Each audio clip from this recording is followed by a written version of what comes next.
एक प्रश्न स्वतःला विचारा, काही लोक खूप चांगले असूनही त्यांचा सर्वात जास्त गैरफायदा का घेतला जातो? त्यांच्याकडे पैसा नसतो म्हणून, की त्यांच्याकडे ताकद नसते म्हणून? तर नाही, कारण ते नकळत अशा काही चुका करत असतात ज्या समोरच्याला त्यांचा फायदा घ्यायची संधी देतात. आज मी तुम्हाला अशाच 10 चुका सांगणार आहे. पण फक्त चुका नाही, तर प्रत्येक मुद्द्यामागे मानसशास्त्र, इतिहास, भगवद्गीता आणि संतांचे विचार आहेत. त्यामुळे हा व्हिडिओ शेवटपर्यंत नक्की बघा. चूक क्रमांक 1, प्रत्येकावर लगेच विश्वास ठेवू नका. मानसशास्त्रात याला हेलो इफेक्ट म्हणतात. याचा अर्थ असा की जर एखादी व्यक्ती पहिल्यांदा आपल्याशी खूप गोड बोलली, हसतमुख वागली किंवा छोटीशी मदत केली, तर आपण नकळत समजून बसतो की ती व्यक्ती प्रत्येक बाबतीत चांगलीच असेल. पण वास्तव वेगळं असू शकतं. इतिहासात अनेक राजांनी आपल्या जवळच्या लोकांवर आंधळा विश्वास ठेवला आणि त्याची मोठी किंमत मोजली. त्यामुळे शहाणे लोक माणसाला त्याच्या बोलण्यावरून नाही, तर काळाच्या कसोटीवर आणि कृतीवर ओळखतात. आजही अनेक लोक सुरुवातीला खूप गोड बोलतात, ते तुमचं मन जिंकतात, पण वेळ आली की तेच लोक तुमच्या विश्वासाचा फायदा घेतात. म्हणून लक्षात ठेवा, विश्वास पटकन देऊ नका. माणसाची परीक्षा वेळ घेत असते. चूक क्रमांक 2, प्रत्येक वेळी हो म्हणू नका. समर्थ रामदास स्वामी दासबोधमध्ये विवेक आणि मर्यादेचं महत्त्व वारंवार सांगतात. त्यांचा संदेश असा आहे की दयाळूपणा असावा, पण विवेक गमावून नाही. कल्पना करा, तुमचा एक मित्र प्रत्येक आठवड्याला तुमच्याकडे काही ना काही काम घेऊन येतो. सुरुवातीला तुम्ही मदत करता, दुसऱ्यांदा करता, तिसऱ्यांदा करता. काही दिवसांनी त्याला वाटू लागतं की हे तर नेहमीच करतील. मग मदत ही उपकार राहत नाही, त्याची अपेक्षा बनते. लोक तुमच्या चांगुलपणाचा नाही, तर तुमच्या नेहमी हो म्हणण्याच्या सवयीचा फायदा घेतात. म्हणून लक्षात ठेवा, प्रत्येकाला खुश ठेवण्यापेक्षा स्वतःचा स्वाभिमान जपणं जास्त महत्त्वाचं असतं. चूक क्रमांक 3, तुमची प्रत्येक गोष्ट सर्वांना सांगू नका. चाणक्य नीतीमध्ये एक विचार वारंवार दिसतो, प्रत्येक गोष्ट सर्वांसमोर उघड करू नये. विवेकाने वागावे, कारण प्रत्येक जण तुमच्या आनंदात आनंदी असेलच असे नाही. समजा तुम्ही नवीन व्यवसाय सुरू करणार आहात किंवा आयुष्यात काही मोठं करण्याचा विचार करत आहात. जर तुम्ही ही गोष्ट प्रत्येकाला सांगितली तर काही लोक तुमचं कौतुक करतील, पण काही लोक तुमच्या मनात शंका निर्माण करतील.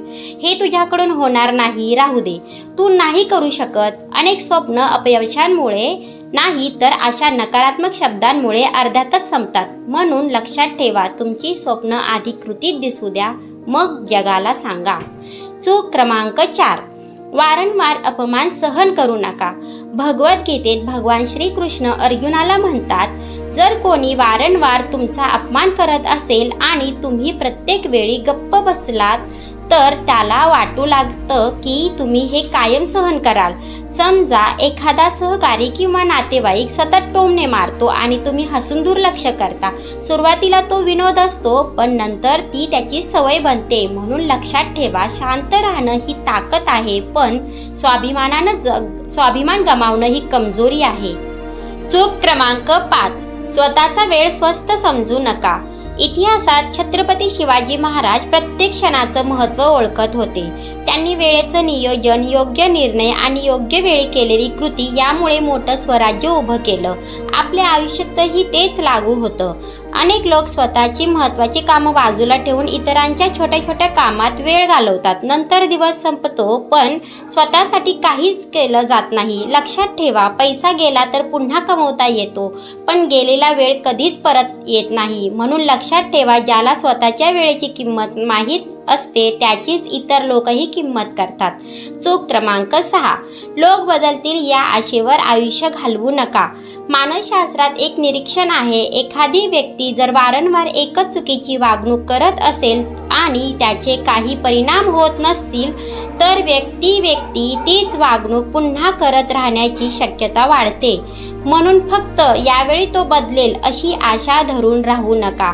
एक जुनी म्हण आहे, शब्दांवर नाही कृतीवर विश्वास ठेवा. माणूस खरंच बदलला आहे की नाही हे त्याच्या बोलण्यावरून नाही तर वागण्यावरून समजतं. म्हणून लक्षात ठेवा, लोकांना संधी द्या पण स्वतःला वारंवार दुखावू देऊ नका. चूक क्रमांक 7, स्वतःला कमी समजू नका. मानसशास्त्रात सेल्फ फुलफिलिंग प्रोफेसी नावाची एक संकल्पना आहे. याचा अर्थ असा की तुम्ही स्वतःबद्दल जसा विश्वास ठेवता तसंच तुमचं वागणं होतं आणि अनेकदा तसाच परिणामही दिसू लागतो.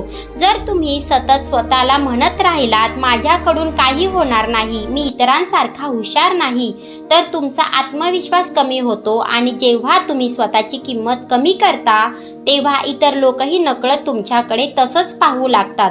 स्वामी विवेकानंदांनी एक अत्यंत प्रसिद्ध विचार मांडला आहे, स्वतःवर विश्वास ठेवा. हाच यशाचा पहिला मंत्र आहे. याचा अर्थ अहंकार बाळगा असा नाही, तर स्वतःच्या क्षमतेवर विश्वास ठेवा. म्हणून लक्षात ठेवा, जग तुमची किंमत करण्यापूर्वी तुम्ही स्वतःची किंमत ओळखा.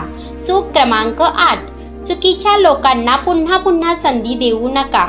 इतिहासातून एक मोठा धडा मिळतो, दयाळूपणा आणि भोळेपणा यात फरक असतो. छत्रपती शिवाजी महाराजांनी अनेक वेळा शत्रूला समजून घेतलं, पण जेव्हा एखादी व्यक्ती वारंवार विश्वासघात करत होती तेव्हा त्यांनी योग्य ती खबरदारी घेतली. कारण नेतृत्व म्हणजे फक्त दयाळूपणा नाही तर योग्य निर्णयही.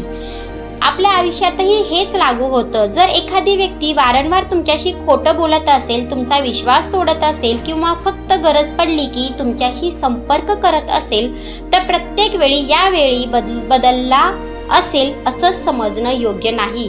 एक जुनी म्हण आहे, एकच दगड दोनदा अडखळायला नको. म्हणून लक्षात ठेवा, माफ करा पण अनुभव विसरू नका. चूक क्रमांक 9,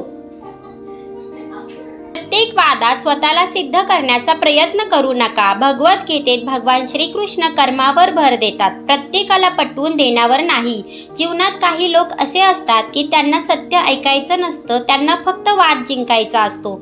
समजा सोशल मीडियावर किंवा नात्यात एखादी व्यक्ती प्रत्येक गोष्टीवर वाद घालते.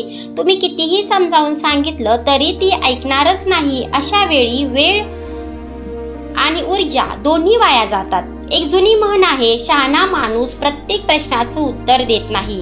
कधी कधी शांतपणे पुढे निघून जाणं हेच सर्वात प्रभावी उत्तर असतं. म्हणून लक्षात ठेवा, प्रत्येक वाद जिंकणं म्हणजे जीवन जिंकणं नसतं. चूक क्रमांक 10, स्वाभिमानाशी कधीही तडजोड करू नका. भगवद्गीतेत भगवान श्रीकृष्ण अर्जुनाला वारंवार एक गोष्ट शिकवतात, स्वधर्म आणि कर्तव्य सोडू नको. याचा अर्थ असा नाही की नेहमी लढाईच करायची, तर योग्य गोष्टीवर ठाम राहण्याचं धैर्य ठेवायचं. इतिहासातही अनेक उदाहरणं आहेत. छत्रपती संभाजी महाराजांनी अमानुष छळ सहन केला, पण आपल्या श्रद्धा आणि स्वाभिमानाशी तडजोड केली नाही. म्हणून त्यांचं नाव आजही आदराने घेतलं जातं. आपल्या आयुष्यातही अनेक वेळा अशी परिस्थिती येते की नातं टिकवण्यासाठी, नोकरी टिकवण्यासाठी किंवा कोणाला खुश करण्यासाठी आपण स्वतःचा स्वाभिमान बाजूला ठेवतो. सुरुवातीला ते छोटंसं वाटतं, पण हळूहळू लोकांना वाटू लागतं की तुमच्याशी कसंही वागलं तरी चालेल. लक्षात ठेवा, स्वाभिमान आणि अहंकार यात खूप फरक आहे. अहंकार माणसाला तोडतो, पण स्वाभिमान माणसाला उभं करतो. मित्रांनो, आज आपण अशा 10 चुका पाहिल्या ज्या अनेक चांगले आणि प्रामाणिक लोक नकळत करत असतात. या चुका आज थांबवल्या तर उद्याचं आयुष्य अधिक शांत, अधिक मजबूत आणि अधिक सन्मानाचं होऊ शकतं.